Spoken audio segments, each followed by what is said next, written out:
went under. Right, and I'm not being negative. I'm just being the devil's advocate on this. Did they go under, because we can't all. Russ, you're making a face at me right now. I can see it, but both companies went under. Did they go under? Or did no faces. Vince just throw money? Vince throw money where? He bought both companies. Well, ECW filed bankruptcy. They got bought out of bankruptcy and all that. WCW got Time Warner said we're not in the wrestling business anymore, so they just want to get rid of it. With no TV, WCW was worth nothing at the time. Well, but not Time Warner. What was the company at the time? AOL Time bought Warner. Time Warner, and they said we're not in this business anymore. Right? You know what I mean? But like I'm saying, like we have. I'm just looking at it as the skepticism that you kind of have with this whole scenario. Is I'm kind of agreeing with you because it's yes.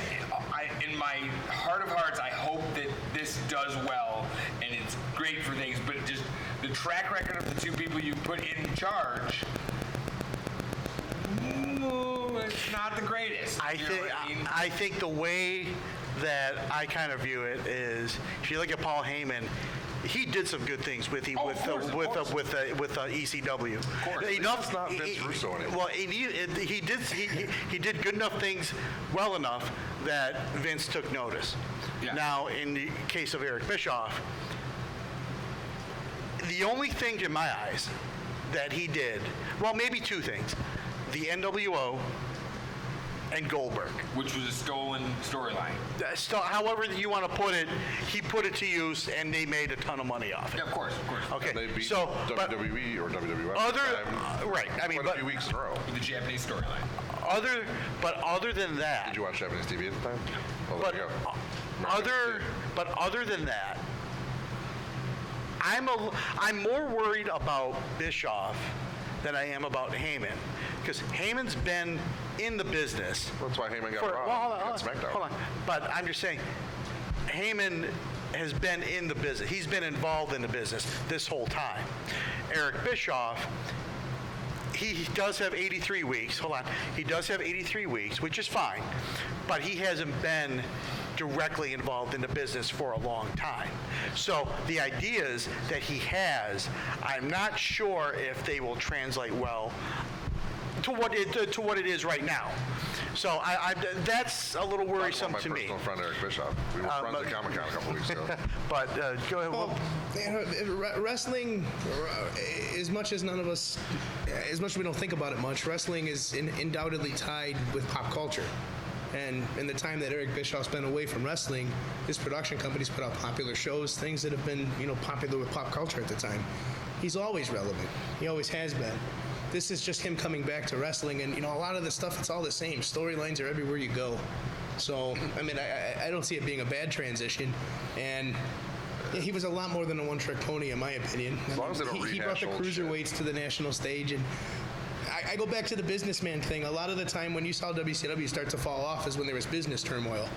In the WWE, Eric Bischoff's never going to have to worry about that. His job is to make television. That's it. There's a ton of other people in place to handle anything business related. So, well, I say that, but I'll say this, and I look at some of the talent that left, and talent kind of went back and forth.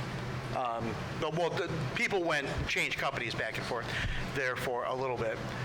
He let Chris Jericho walk. He let.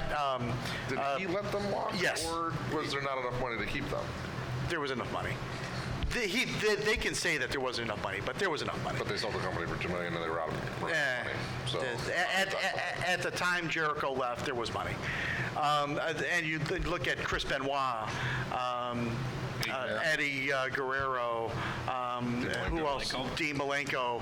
Yeah, I mean, all Perry Saturn, all those guys. Another point you could make too is he got tunnel vision and went down the NWO rabbit hole, and obviously that had a big effect on the WCW television project after a while. But WO, the women's WO, the LWO, everything, but.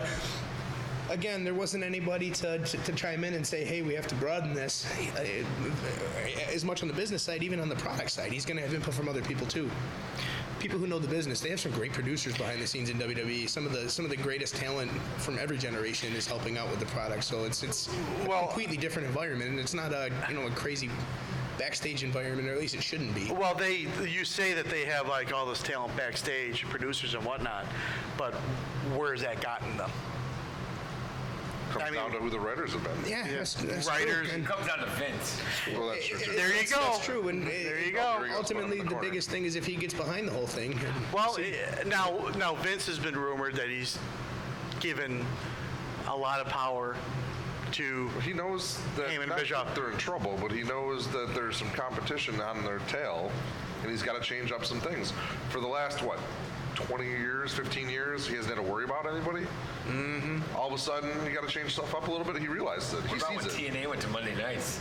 Yeah, for like 15 minutes. And Sting went and turned into the Joker. Yeah. oh, good Lord. He did a good Joker, I'm not gonna lie, but it was terrible. TNA had television distribution and everything in place to beat competition, but they never had big money behind them. So, Yeah. this is different. Yeah, I mean, I don't know. I like Heyman. I like what he. I just like the ideas that he's brought forth thus far. I just think it's gonna. Time's gonna tell what's gonna happen. We're gonna start seeing it over the next few weeks, and you're gonna see the changes. I just don't. I'm not saying that I don't have any faith in Eric Bischoff. I just think that as of right now, him not. I think that Think he's out of touch? I think he's out of touch. I'm gonna speak for Eric Bischoff. I don't think he has faith in you. But I mean, I just think that being out of the business for so long, you're not going to be in tuned. Or he might bring something fresh because he has been out. He hasn't been diluted by all the same shit that's been going on. No, It could be a We'll fresh see. look from an old person. It's weird. I mean, we'll see. The guy that I would have liked to have seen them bring in is a guy from Evolve Wrestling. Who, Gabe Kaplan? Gabe Kaplan? Is Gabe that his name? Sapolsky. Sapolsky. Sorry. Yep. That's the guy that I wish that they could have brought in to be the other guy. Yeah, but the problem is that's a Heyman guy, as they say. You know what I mean? He was like his second in command or whatever. You know, he's been working either under or with him for a long time. He was in ECW actually. I think he was one of the writers in ECW. And the thing Good is, start. but the thing that I like about him is that he's built his own organization pretty much. He's built Evolve up to the point of where they're pretty much a farm system for the WWE. Well, that's what I said.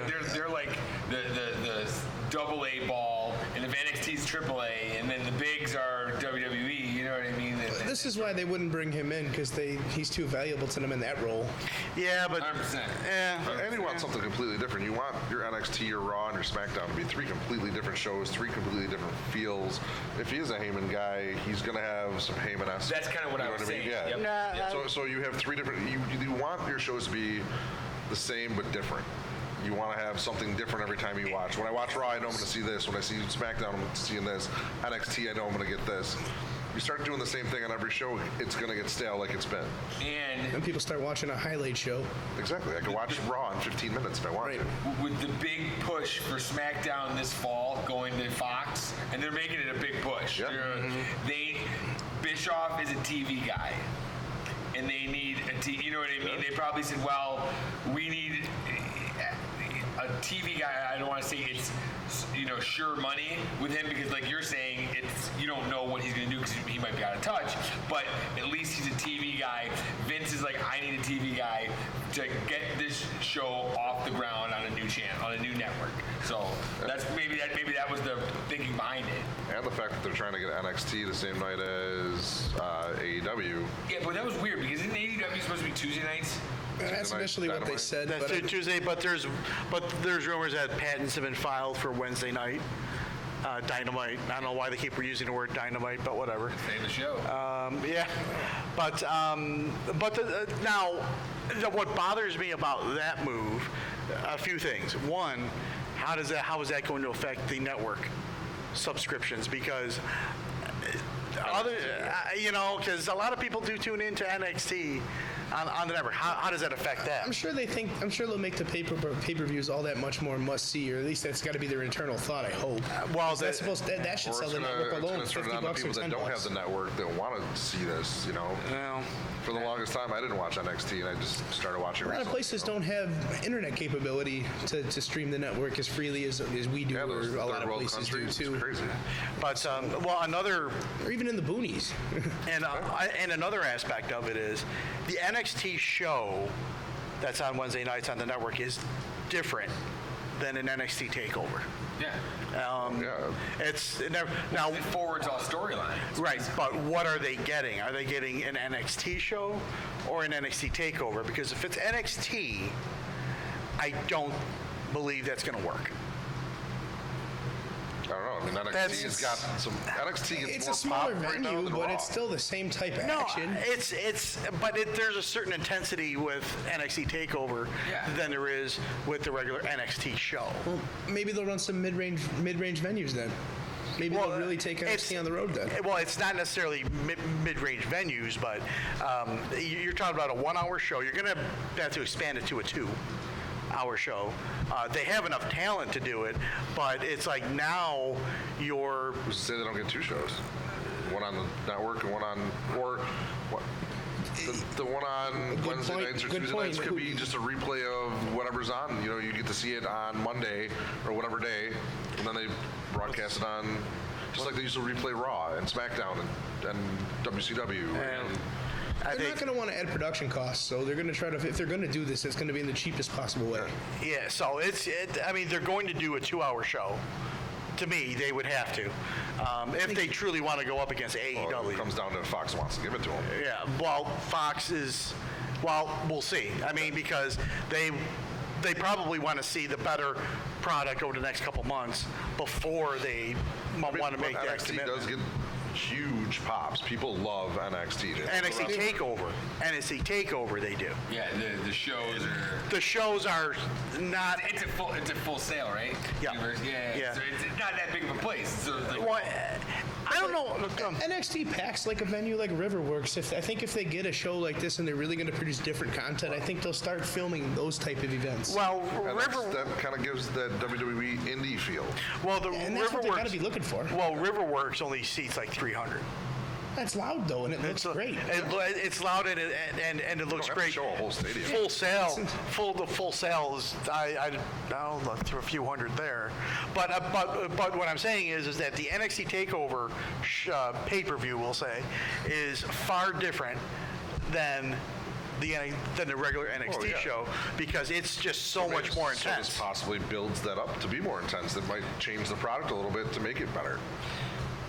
It's not even so much making it better, but it's make it more. You're right. So I mean, I think that's a risky move on a couple fronts. One, if they put on a decent show, is that going to be good enough? We're at a magic time when things need to evolve. It's also going to be on FS1. Right. It's not going to be on Fox. Yeah, so it could be just a tape of whatever happened on the night before.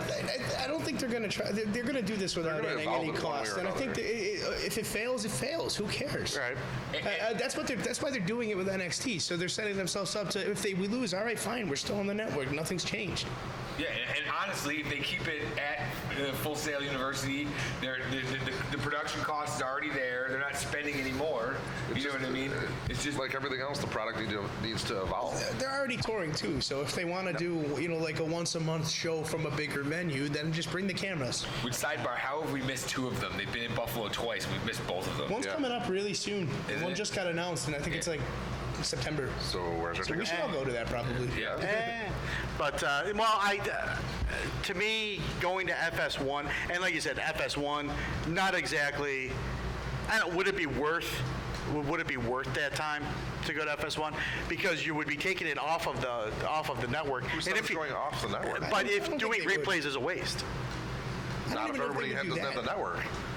If you really want to watch NXT and you want to learn the characters and see the storylines and stuff build before a takeover, and you don't have a network, it gives you an opportunity to see the show. They're doing it now. They could just They're add seeing the another- show now on the network. But With you the think people you that don't aren't. have it. There's thousands of people, millions of people that don't have the network. Only two. So you're gonna take- I have the network, I don't even watch it. So you're Same here. gonna so you're gonna take it off of the network. Not taking it I off feel the like they're network. not going to do that. I feel like they're You're just just- going to you're add just another offering night to the another event, yeah. tapings and just produce more content. It's like saying I can It watch wouldn't take us them on that a much. They already podcast have the on- infrastructure Yeah, in but place to do it. FS1 doesn't cover as not nearly as many homes. But It doesn't. still offers another venue or another option to watch it. Just like you can listen to us on the podcast thing, you can see us on YouTube, you can watch us live on Facebook. It's just another opportunity to get it out the product. Right. And if it's not and if their overhead's not costing them Yeah. anymore, Yeah, I guess. For a couple $1,000s to put it on, even if it's a taped show, who cares? It doesn't have to be live. Yeah, but live is different. how It do you doesn't mean? have to be. Live, there's more intensity with a live just show. depends on than what there they're is- aiming Now we're for. splitting hairs. But it was a No, live I- show. It's just but I- taped and aired. It's not like it's not a live show. It's a taped live show. No, it is. It is a tape. Well, it's a tape show. Yeah. It's a tape show, but But it's live. Like I said, but like I said, I think now we're splitting hairs. at this point. no. I guess He doesn't like the WWE. no. It's just being honest. Because you don't like WWE. Hear that, Vince?